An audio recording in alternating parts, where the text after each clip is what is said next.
Nos últimos dias, num curto espaço de tempo, um conhecido podcaster defendeu a legalidade do partido nazista. Logo após, um comentarista fez a saudação própria do nazismo em plena televisão. Não que isso seja novidade nos últimos anos. Desde a eleição de Jair Bolsonaro, em 2018, a gente tem se acostumado a ver coisas desse tipo. É assessor presidencial fazendo sinal de supremacistas brancos, ministro fazendo cosplay do nazista Goebbels. Isso para não falar do próprio presidente da República, que, além de exaltar torturadores, recentemente recebeu a deputada alemã Beatriz von Storch, neta de um ministro de Hitler e pertencente a um partido de inspiração nazista. Com tantos exemplos vindos de altas autoridades da República, não surpreende que a defesa da barbárie tenha ganhado espaço. Tornou-se mais fácil naturalizar posições que são, na verdade, indefensáveis. Muitos se acham tão à vontade que chegam a fazer comparações entre o nazifascismo e a ideologia comunista. Até quem diga que, se o nazismo é criminalizado, o comunismo também deveria ser. Mas a história não autoriza qualquer comparação entre essas duas ideologias. É o que eu pretendo mostrar a você ao longo deste vídeo. Eu sou Fábio Palácio e começa agora mais um Cultura em Movimento.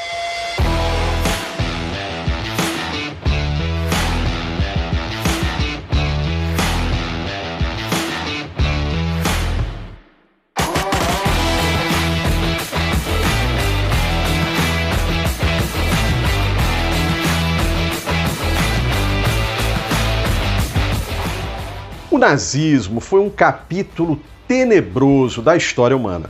Os valores e práticas que tiveram lugar no regime de Hitler deixaram consequências catastróficas, como o Holocausto.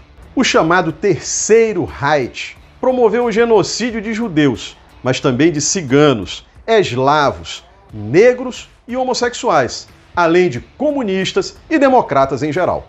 Décadas depois, o mundo ainda sofre com a presença de grupos neonazistas. Nos últimos anos, eles voltaram a crescer no Brasil. Pregam a intolerância e o ódio contra certos grupos sociais e partem, em alguns casos, para as vias de fato, cometendo atos bárbaros e violentos. De acordo com o ordenamento legal em vigor, o nazismo é crime.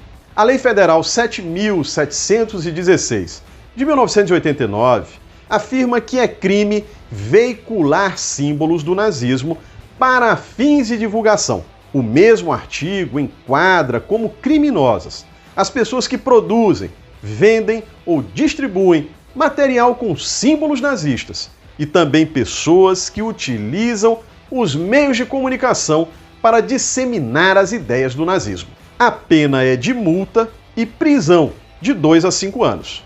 Vale lembrar que diversos países têm leis semelhantes.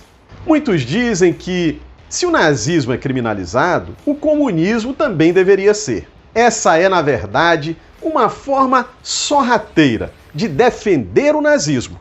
Um truque retórico e sofístico, usado por aqueles que pretendem reabilitar as práticas do nazifascismo. Trata-se, pessoal, de uma falsa simetria. Nazismo e comunismo são ideologias opostas e incompatíveis. O nazismo é uma ideologia intrínseca e declaradamente intolerante, antidemocrática e racista. Enquanto o nazismo defende a luta darwinista entre raças ou nações, o comunismo defende uma democracia autêntica, pautada pela igualdade e pela fraternidade e respeito entre povos de todo o mundo. Quem defende a criminalização do comunismo argumenta que o regime teria sido responsável pelo derramamento de sangue e por inúmeras mortes humanas. Ora, essa visão é completamente ahistórica, pois abstrai, descontextualiza e generaliza ocorrências, dispensando uma análise detida das circunstâncias concretas em que esses fatos ocorreram, apenas com o objetivo de criar uma falsa simetria. Percebam que, ao tentar trivializar mortandades, esse argumento superficial conduz a contrassensos que podem abrir espaço para criminalizar um grande número de ideologias políticas e religiosas, dissimulando a tragédia hedionda do nazifascismo. No entanto, ninguém dotado de bom senso proporia criminalizar ou proibir católicos e protestantes pelas mortes ocorridas durante a Guerra dos 30 Anos, que envolveu uma série de nações europeias, ou pelas guerras religiosas na França, ou ainda pela Guerra dos Três Reinos, envolvendo Inglaterra, Escócia e Irlanda. E ninguém proporia criminalizar a Igreja Católica pelos crimes cometidos durante a Inquisição. Mas isso é passado, diriam alguns. Bom, então se é para falarmos da época contemporânea, não foram China, Cuba ou Vietnã que, para citar um exemplo recente, promoveram a completa destruição de um país como o Iraque, sob o pretexto inverídico de que esse país possuía armas de destruição em massa. Se o argumento são as mortes associadas à afirmação de uma ideologia determinada, alguém poderia propor, talvez até com muito mais propriedade, a criminalização do próprio liberalismo. Quando examinamos atentamente a história, não podemos desconsiderar a trajetória de colonialismo suportada por inúmeras potências liberais. Um autor como Domênico Losurdo mostra que a noção liberal de liberdade não se coaduna com a igualdade entre as pessoas e os povos. Isso porque a liberdade liberal possui inúmeras cláusulas de exclusão. Vários autores já mostraram que, além do saque econômico, a opressão política e a hierarquização de povos e nações sempre caracterizaram o comportamento imperialista de muitos países autoproclamados liberais. Já dizia Karl Marx que o capital nasce escorrendo sangue e lama por todos os poros, da cabeça aos pés. Essa situação se revelou desde muito cedo nas próprias nações centrais. Mas é nos países que vivem em situação colonial ou semicolonial que essa realidade aparece em suas cores mais vivas. Como afirma Domênico Losurdo, entre os idílicos processos que caracterizam a acumulação originária e a aurora da era da produção capitalista, insere-se a transformação da África numa reserva de caça para os mercadores ilegais de peles negras. Observa o Capital, com transparente alusão à trágica sorte também dos peles vermelhas, ou seja, a aniquilação, escravização e enterramento dos indígenas nas minas. E, pessoal, não se pode nem dizer que o colonialismo seja um acidente de percurso que nunca foi previsto ou sequer cogitado na fortuna teórica da tradição liberal. Se não vejamos o que diz o liberal Stuart Mill em seu ensaio On Liberty, sobre a liberdade, referindo-se aos povos das colônias inglesas. O despotismo é uma forma legítima de governo, quando se lida com bárbaros, desde que o objetivo seja o progresso deles e os meios se justifiquem pela eficiência no presente para atingir esse resultado. O princípio da liberdade não se aplica a nenhuma situação anterior ao momento em que os homens se tornaram capazes de melhorar através da discussão livre e entre iguais.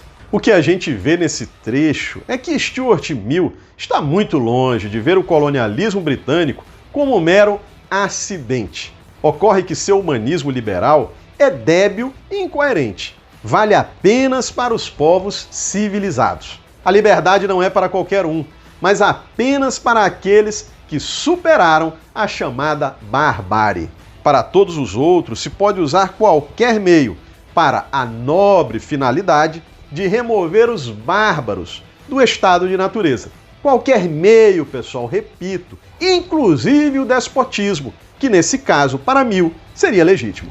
O que acontece muitas vezes, pessoal, é que, enquanto a avaliação do comunismo é extremamente exigente, outros regimes são avaliados de forma, digamos, menos rigorosa e acabam sendo definidos como democráticos, independentemente da exclusão social que produzem, por mais ampla e cruel que seja essa exclusão. Sobre isso, eu gostaria de recorrer novamente a Losurdo. A democracia não pode ser definida independentemente dos excluídos.